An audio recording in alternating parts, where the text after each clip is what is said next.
Assalamu alaikum student mathematics 4024. Welcome to Maths Guru. I hope you all are fine. I am fine too. Alhamdulillah.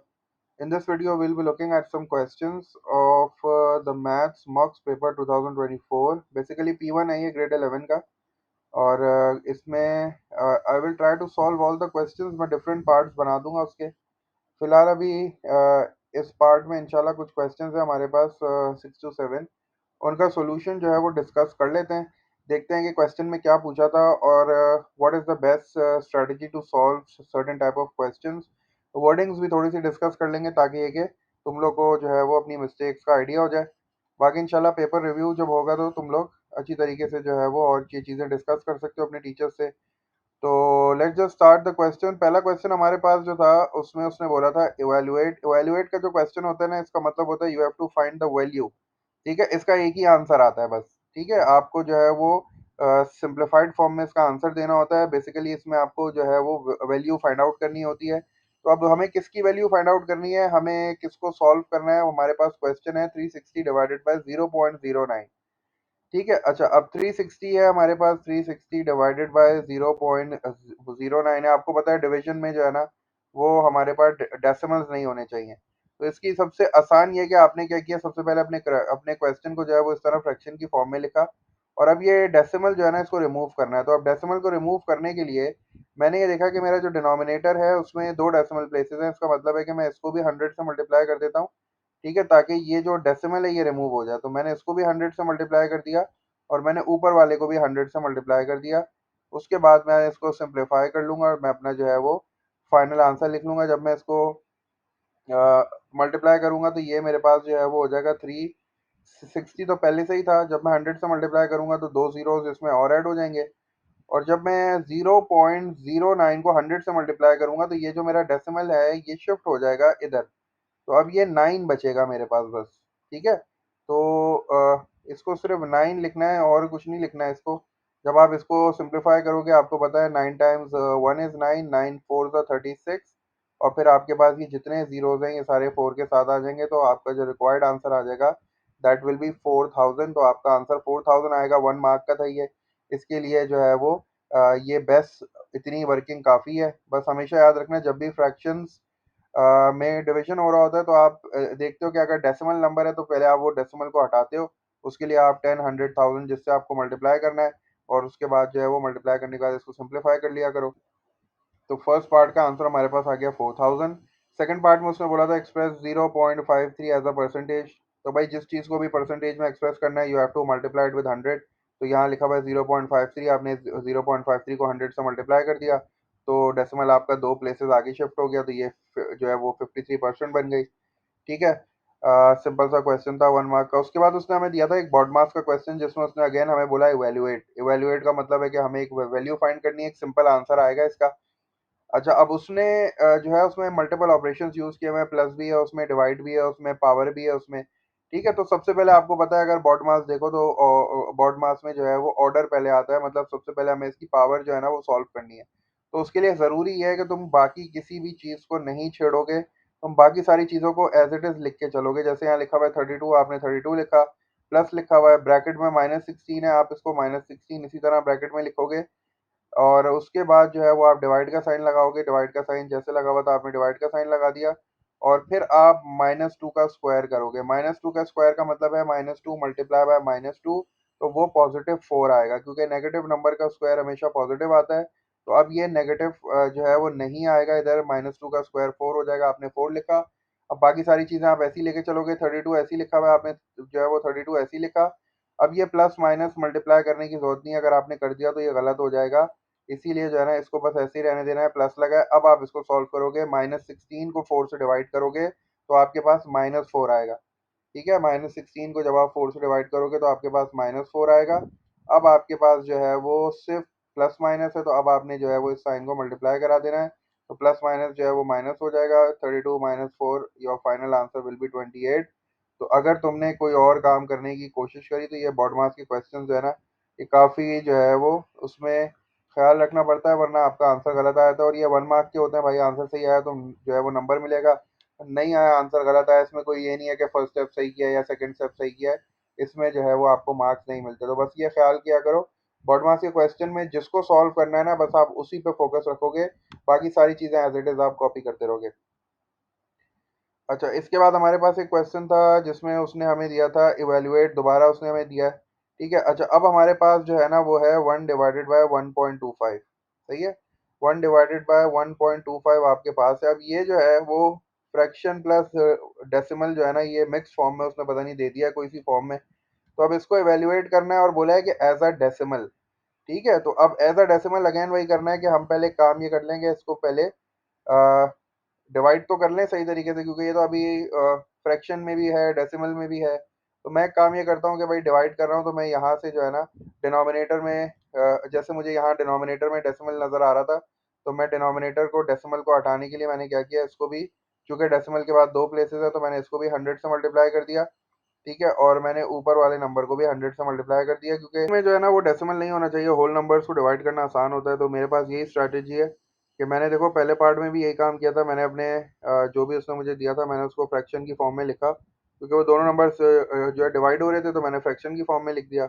और फिर मैंने जो है वो decimal को रिमूव किया। ठीक है, डेसिमल रिमूव होने के बाद होल नंबर्स आ गए, डिवाइड करना आसान हो गया उनको। इधर भी ऐसे ही करते हैं, 1.25 को जब मैं 100 से मल्टीप्लाई करूंगा तो ऊपर तो 100 आ जाएगा, क्योंकि वन को जब मैं 100 से मल्टीप्लाई करूंगा तो ये 100 हो जाएगा, और ये बन जाएगा 125। ठीक है ना, क्योंकि डेसिमल आपका जो है वो दो प्लेसेस आगे शिफ्ट हो जाएगा। तो दिस विल बी 125। अब देखो दोनों होल नंबर्स हो गए ना, अब डिवाइड करना आसान है। तो अब मुझे पता है 25 के टेबल में दोनों आते हैं, तो मैं 25 से इन दोनों को रिड्यूस कर सकता हूँ। तो 25 जो है वो 4 होता है, और ये जो है 5 हो जाएगा। तो 4/5 जो है उसको मुझे अब बस सिर्फ डिवाइड करना है। तो 4/5 को डिवाइड करने के लिए ऊपर वाला नंबर जो है वो हमेशा अंदर की तरफ आता है, नीचे वाला जो है वो डिनोमिनेटर में चले जाता है। नीचे वाला जो डिनोमिनेटर कहलाता है वो बाहर चला जाता है। ठीक है, तो अब 5 के टेबल में 4 नहीं आता, छोटा नंबर है, तो मैंने यहाँ डेसिमल लगाया। डेसिमल लगाने के बाद मैंने यहाँ जीरो लगा दिया, और मुझे पता है 5 के टेबल में 40 आता है। तो 5 टाइम्स 8 इज 40, तो 5 8 तो 40 हो गया। तो मैंने जो है वो अपने आंसर को डेसिमल में कन्वर्ट कर लिया है। 0.8 आ रहा है, मैंने 0.8 लिख देना है। ठीक है, तो ये इस तरह जो है वो 1 मार्क के लिए। जाहिर सी बात है वर्किंग तो तुम्हें करनी पड़ेगी थोड़ी बहुत, वरना कुछ बच्चों ने इस तरह भी किया, जैसे यहाँ ये सॉल्व हुआ हुआ है कि 1.25 को जो है वो 10 से डिवाइड किया है। ये चीज़ें जो है ना थोड़ी सी कॉम्प्लेक्स हो जाती हैं, जिसको डिवीजन आता है वही कर सकता है, अब इसका टेबल पढ़ना बड़ा मुश्किल है। तो बेहतर ये है कि तुम इसी तरह जो अपना बेसिक है उसी को फॉलो करो, कि हमारे पास जो है वो अगर हमें डिवाइड करना है और हमारे पास डेसिमल नंबर्स हैं, तो पहले हम वो डेसिमल को रिमूव करेंगे, उनको होल नंबर्स में कन्वर्ट करेंगे, and then we will divided उसको रिड्यूस करेंगे, सिंप्लीफाई करेंगे जो भी क्वेश्चन में लिखा होगा। नेक्स्ट क्वेश्चन पे चलते हैं जल्दी से। नेक्स्ट क्वेश्चन में उसने हमें जो है वो एक छोटी सी वर्ड प्रॉब्लम दी हुई थी कि एक बेबी सिटिंग सर्विस थी, उसके जो चार्जेस थे वो इस तरह थे कि जो कॉस्ट आती थी total, that is the number of hours multiply by $6। जितने भी आवर्स जो है ना वो आपको अपने बच्चे को वहाँ रखना है, तो उसको जो है वो 6 से मल्टीप्लाई करेगा, $6 से, और फिर उसमें जो है वो टैक्सी फेयर जो है वो ऐड करेगा। ठीक है, अच्छा वो पहले पार्ट में उसने बोला कि how much would it cost to hire a baby sitter from 6 p.m. Until 10 p.m. ठीक है, तो 6 हो गया, फिर ये कि 7 8 9 10, तो ये 4 आवर्स बन गए हमारे पास। 6 p.m. Until 10 p.m. हमारे पास 4 आवर्स बन गए। और फिर वो कह रहा था कि when the taxi fair for the baby sitter was $9। तो हमें चूंकि कॉस्ट निकालनी है टोटल, तो नंबर ऑफ आवर्स हमारे पास है 4। तो हमने सबसे पहले क्या लिखा, cost is equals to bracket में 4 लिखा, मल्टीप्लाई बाय $6। ये 4 नंबर ऑफ आवर्स है, क्योंकि 6 p.m. से 10 p.m. तक का टाइम जो है वो 7 8 9 10, तो 4 आवर्स बनता है।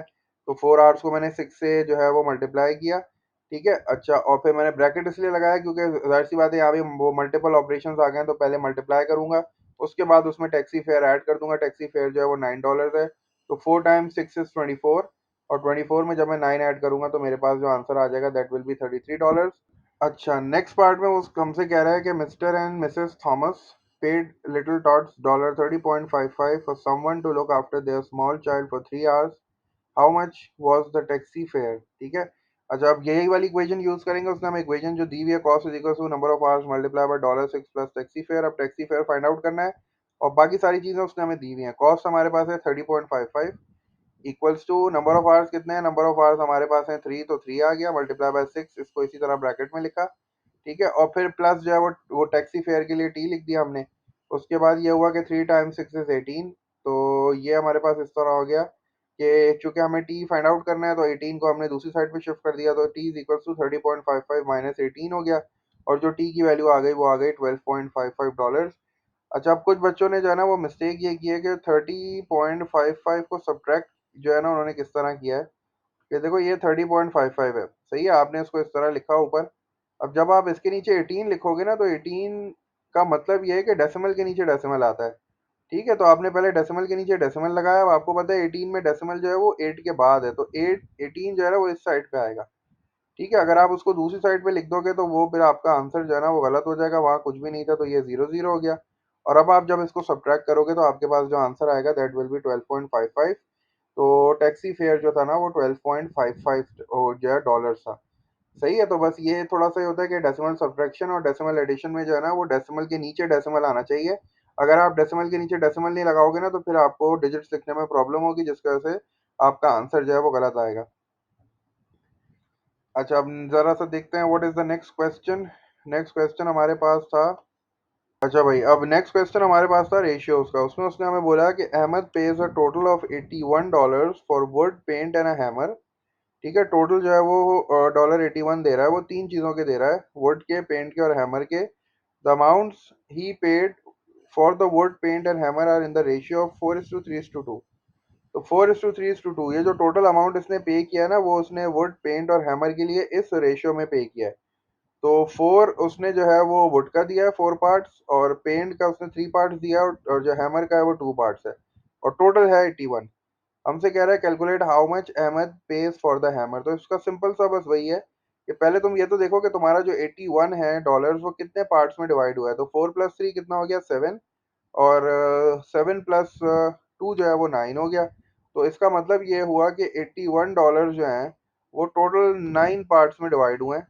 तो हमें किसका निकालना है, हमें निकालना है कि how much he face for the hammer. तो हैमर जो है वो 2 पार्ट्स वाला है, तो 2 पार्ट्स जो है ना वो कितने के हो जाएंगे। तो बस इसके लिए सिंपल ऐसे क्रॉस मल्टीप्लाई करके तुमने जो है वो अपने एक्स की वैल्यू फाइंड आउट कर ली। अब इसको बिल्कुल यूनिटरी वाले मेथड से भी कर सकते हैं कि अगर 9 पार्ट्स 81 के तो एक कितने का होगा, फिर दो कितने का होगा, तो उससे भी बिल्कुल यही सेम आंसर आ जाएगा। इस तरह भी बिल्कुल कर सकते हो, तो ये एक्स की वैल्यू आ जाएगी, X is equals to cross multiply कर लोगे तो ये 81 जो है वो 2 से मल्टीप्लाई हो जाएगा, 81 मल्टीप्लाई बाय 2 हो जाएगा, डिवाइडेड बाय 9 हो जाएगा। और फिर आप 9 को 9 से जो है वो डिवाइड कर दोगे, 9 9 से 81 हो जाएगा। और जब आप 9 को 2 से मल्टीप्लाई करोगे, ये 9 टाइम्स 1, और ये 9 9 से 81 हो गया, 9 2 से 18 हो गया। तो आपके पास जो हैमर की प्राइस आ गई, मतलब हैमर के लिए जो उसने पे किया है दैट इज $18। अच्छा, अब उसके बाद वाला क्वेश्चन बड़ा इंटरेस्टिंग है। ठीक है, हम उसको बिल्कुल इसी तरीके से करते हैं, प्रोपोर्शन वाले मेथड से। ये आपसे कह रहा है कि one Ahmed pays $81, he had received when Ahmed paid $81, he had received a 10% discount on the normal price.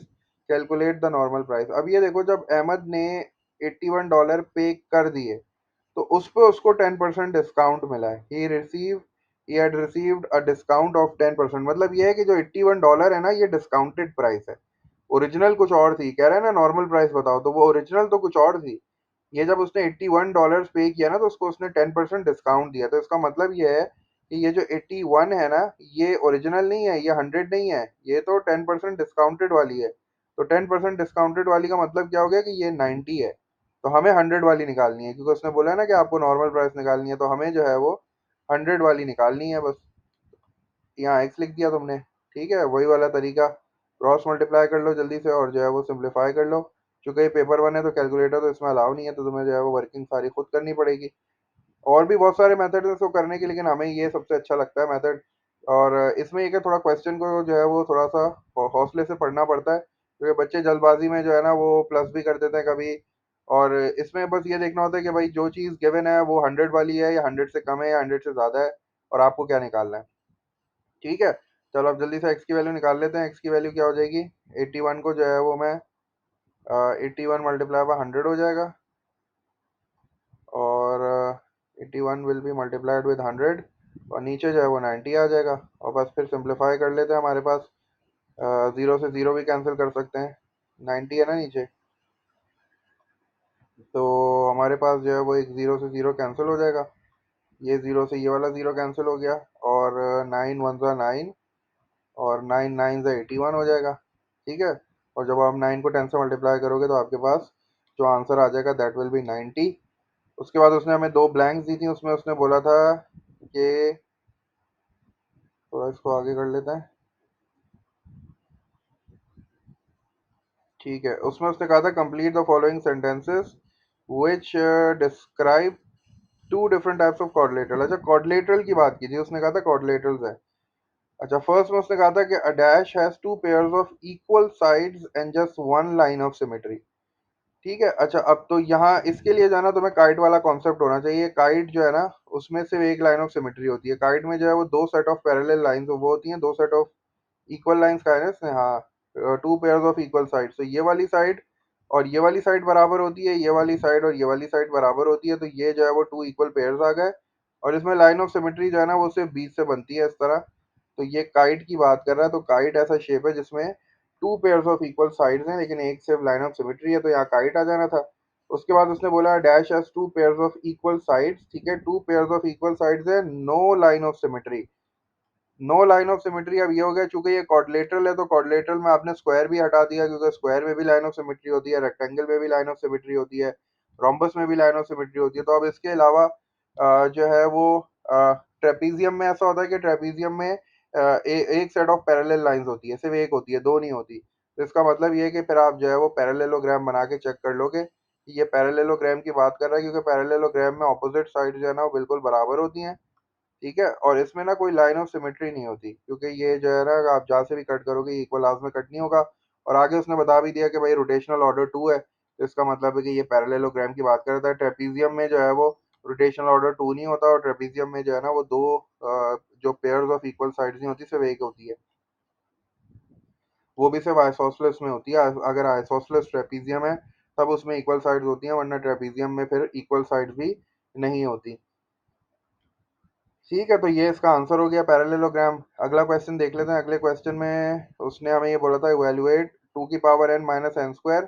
तो सिंपल सा था, बस एन की जगह पे उसने बोला पहले जीरो रख दो। जब एन की जगह जीरो रखोगे तो टू की पावर जीरो जो है वो वन हो जाएगी, और माइनस जीरो का स्क्वायर जो है ना वो जीरो ही होगा। जीरो का स्क्वायर जीरो हो गया, one minus zero one answer आ गया इसका।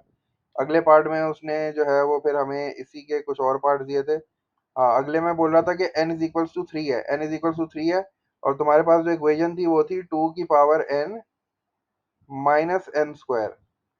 ठीक है, दोबारा इसको वो एक बार वो कर लेते हैं, वेरीफाई टू की power n minus n square, हाँ यही है।